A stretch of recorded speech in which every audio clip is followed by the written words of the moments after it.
Hello प्यारे बच्चों, नमस्कार। मैं हूं अनंत गौड़ और आज जो हम लेसन पढ़ रहे हैं वो काफ़ी इंटरेस्टिंग है और ये सभी बच्चों के लिए काफ़ी इम्पोर्टेंट भी माना जाता है। तो ये जो चैप्टर है वो 8th क्लास का सिविक्स के अंदर सेकंड चैप्टर है और जिसका नाम है अंडरस्टैंडिंग सेकुलरिज्म।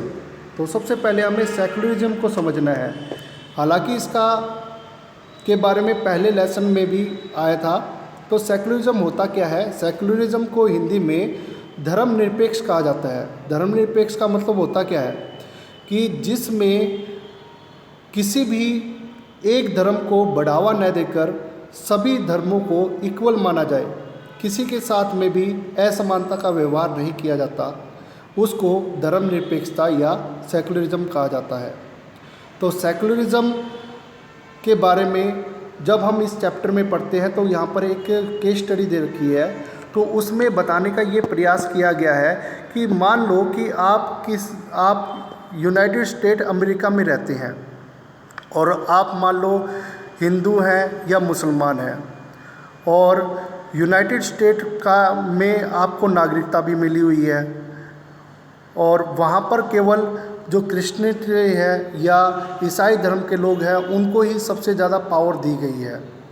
अब जब एक सिटीजन के होने के नाते जब आप वहाँ पर रेंट पर मकान लेने का प्रयास करते हैं तो आपको वहाँ पर कोई भी आपको रेंट पर मकान नहीं देता है, क्योंकि आपका जो धर्म है वो क्रिश्चियन नहीं है, आप क्रिश्चियन या ईसाई नहीं है, इसलिए आपको कोई भी मकान किराए पर नहीं देता है।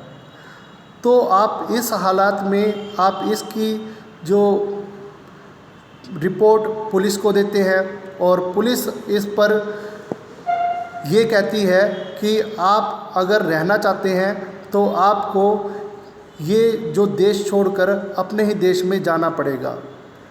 तो आप इस बात को सुनकर आश्चर्यचकित होंगे और आपको जो है गुस्सा भी आ सकता है कि भी ऐसा कैसे हो सकता है कि मैं इस देश का नागरिक हूँ, चाहे मेरा धर्म चाहे कुछ भी है, और मुझे यहाँ पर रेंट पर किराए पर मकान नहीं दिया जा रहा है। तो आप इसमें दो तरह की प्रतिक्रिया करेंगे गुस्से में, ठीक है। दो तरह की प्रतिक्रिया कर सकते हैं। एक तो आप ये सोचेंगे कि भी हमारे देश में भी जितने भी ईसाई लोग रह रहे हैं तो जैसा हमारे साथ यहाँ पर व्यवहार किया जा रहा है तो ईसाइयों के साथ में भी वैसा व्यवहार हमारे देश में भी किया जाए, तो क्या ये उचित है? और दूसरा हमारी ये भी प्रतिक्रिया हो सकता है कि हम इसका विरोध करेंगे और हम इस बात को कहेंगे कि हमारा जो देश है वो एक डेमोक्रेसी देश है और उसमें सभी धर्मों को बराबरी का अधिकार दिया गया है, तो हमें भी ये बराबरी का अधिकार देना चाहिए। अब ये बराबरी का अधिकार धर्म के आधार पर जो बातचीत चल रही है तो वही धर्मनिरपेक्षता का एक आधार है। तो चलिए अब हम इस लेसन के अंदर देखते हैं कि क्या विशेष बात दे रखी है। और अगर हम हिस्ट्री की बात करें, जो इतिहास भी है वो इस तरह के कई एग्जाम्पल से भरा हुआ है जिसके अंदर ये बताया गया है कि धर्म के आधार पर कई बार शोषण हुआ है लोगों का। जैसे कि उदाहरण के रूप में आपने शायद हिटलर जो जर्मनी में था उसके बारे में भी आपने जाना होगा कि हिटलर ने भी काफ़ी यहूदियों या जेवियस को जो है मरवा दिया था या मार दिया था, क्योंकि उसका जो धर्म था वो यहूदी था। इसी तरह से जो इतिहास के अंदर कई बार हम ये देखते हैं कि एक जो जेवियस स्टेट है यानी कि यहूदियों का एक देश है जिसका नाम है इजराइल, जहाँ पर जो मुस्लिम और क्रिश्चियन जो लोग होते हैं, ईसाई और मुस्लिम समाज के लोग होते हैं, उनके साथ में बुरा व्यवहार किया जाता है। ये दूसरा एग्जाम्पल देख सकते हैं हमारे इतिहास के अंदर।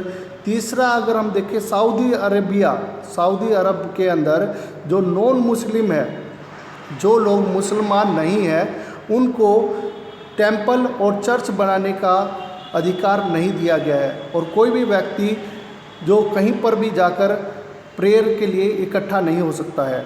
तो ये तीनों एग्जाम्पल चाहिए। हम हिटलर की बात करें, इसने भी यहूदियों के साथ शोषण किया, इजराइल की बात करें जहाँ पर मुसलमान और क्रिश्चियन लोगों के साथ में बुरा व्यवहार किया जाता है।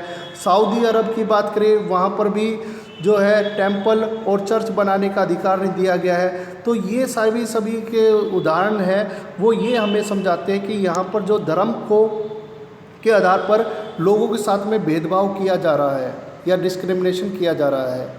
तो ऐसा क्यों होता है कि एक धर्म एक धर्म को इतने अधिकार क्यों मिलते हैं? तो ऐसा तभी होता है जब कोई देश एक विशेष धर्म को सारी पावर दे देता है और कोई भी व्यक्ति धर्म के आधार पर अपने साथ में डिस्क्रिमिनेशन को बर्दाश्त नहीं कर सकता है। और क्या ये हमारे इंडिया के अंदर भी ऐसा ही है क्या कि धर्म के आधार पर हमारे यहाँ पर भी डिस्क्रिमिनेशन होता है? तो चलिए अब एक बार ये देख लेते हैं, सेक्युलरिज्म फिर से बात आ रही है। तो व्हाट इज़ सेक्युलरिज्म?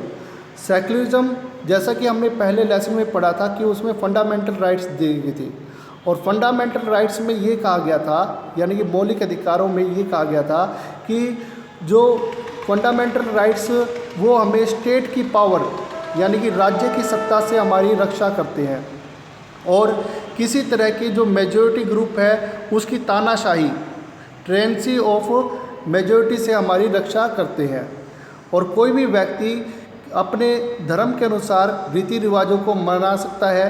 तो इस पॉलिसी को लाने के लिए हमारे देश में जो हमारे जो संविधान है या कॉन्स्टिट्यूशन है उसमें एक प्रावधान किया गया है कि जो राज्य है उसको धर्म से अलग रखने की नीति अपनाई गई है। ठीक है, जो रिलीजन की जो पावर है उसको स्टेट पावर से बिल्कुल ही अलग करने की नीति को अपनाया गया है। और यही जो है सेक्युलरिज्म का मेन आधार माना जाता है कि जो सेक्युलरिज्म की एक डेफिनेशन ये भी देख सकते हैं कि सेक्युलरिज्म के अंदर जो स्टेट को और धर्म से बिल्कुल अलग किया गया है। अब हम आगे देखते हैं।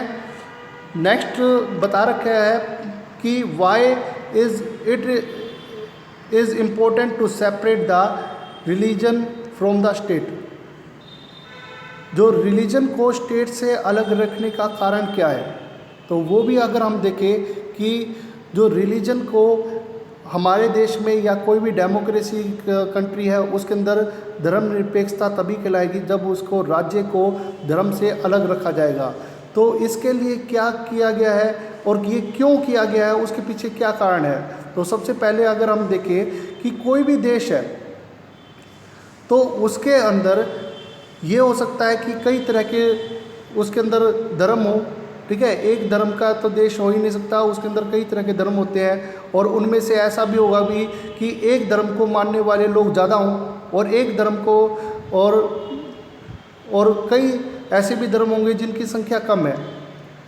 तो जिन लोगों की जिस धर्म के लोगों की संख्या ज़्यादा है, अगर वो सत्ता में आ जाते हैं, अगर वो पावर में आ जाते हैं तो वो क्या करेंगे कि जो मिनॉरिटी ग्रुप है, जिन लोगों की संख्या कम है, उनके साथ में डिस्क्रिमिनेशन करेंगे, उनके साथ में भेदभाव करेंगे, उनको वो रिसोर्सेज नहीं देंगे जो कि उनको मिलने चाहिए।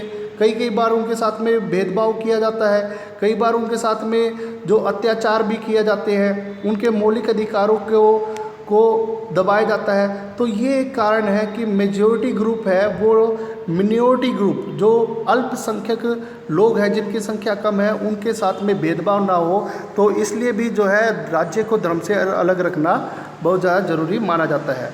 फिर दूसरा कारण क्या है कि हमारा जो संविधान है, कोई भी डेमोक्रेटिक स्टेट है, वो ये कहता है कि सभी लोगों को अपने धर्म अपनाने की छूट है। कोई भी व्यक्ति अपने धर्म को अपना सकता है, अपने अकॉर्डिंग अपने धर्म के अनुसार जो वो धर्म को चेंज भी कर सकता है ना। तो इस आधार पर भी जो धर्म को राज्य से अलग रखना ज़रूरी है, क्योंकि जब कोई मान लो कोई ऐसा जो धर्म के लोग हैं जो सत्ता में आ जाते हैं, जिनकी पावर ज़्यादा है, तो वो पूरे देश को अपने धर्म के अनुसार चलाएंगे। ठीक है, अपने रिलीजन के अनुसार चलाएंगे, तो जो कि बिल्कुल ही गलत होगा। तो इस तरह से यहाँ तक जो लेसन में बता रखा है कि किस कारण से जो धर्म को राज्य से अलग रखना चाहिए। तो आप सभी को मुझे उम्मीद है कि आपको यहाँ तक लेसन समझ में आ गया होगा। तो थैंक यू फॉर वॉचिंग।